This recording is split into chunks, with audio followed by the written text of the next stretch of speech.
Canadians collecting the emergency response benefit will soon be shifted to general employment insurance benefit.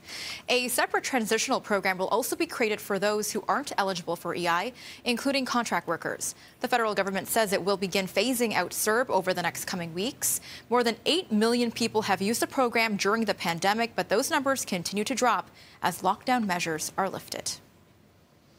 And we're joined by business editor Richard Southern. Happy Friday to you, Richard. Yeah, happy Friday. Here we are. We've made it. Long weekend. Long weekend. And it appears our economy is slowly bouncing back as more Canadians return to work. Yeah, I mean, it's finally kind of a good or at least better economic story to report. I haven't had many of those recently, Melissa, but indeed we got the GDP numbers for May in. This is, the economic output measure. And it showed that Canada's GDP in May was up 4.5%. over April, so a definite rebound there. It was better than what experts were thinking. However, our economy still 15% below pre-pandemic levels in February. And indeed, the Bank of Canada has warned that the comeback economically may lose steam after the initial burst of the economic reopening, which, is kind of what we're seeing here in Toronto today. The central bank said that it will take a lot longer before the economy gets back to where it was at the end of 2019. But still, a little bit of good news, Melissa, and we'll take it. Perfect, perfect. And we're seeing some encouraging numbers here, but news isn't so good for Air Canada.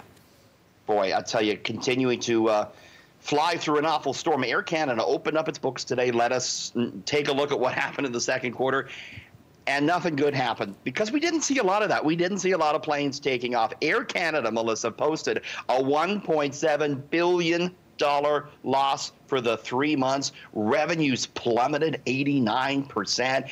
Air Canada said it's losing $20 million a day.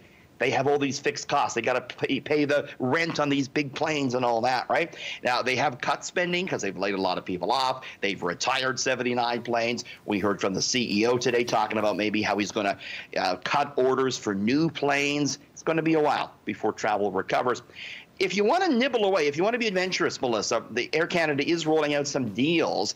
I was looking at Toronto to Tokyo round trip for less than $600. Wow. The only catch is Japan doesn't let in Canadians just yet for non-essential reasons, but you may catch a deal here at some point in the future if you want to travel. So maybe worth the search. And we've heard the saying, more money, more problems, but how about more sleep, more money? Can you explain this one to me, Richard?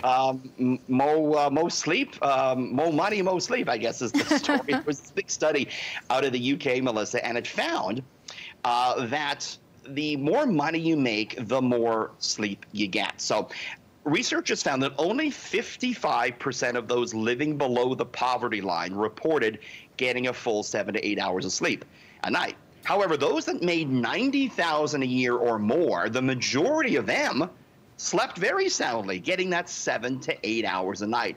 Now, experts suggest that those sleeping less are perhaps working longer shifts or working multiple jobs, whereas those with more money not only have maybe a little less stress, but have quieter homes, bigger homes, and are therefore able to get a few more Z's at night.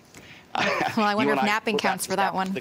Looking at the more interesting stories. Melissa, join us then. Awesome. Sounds good. Thanks, Richard. Thanks.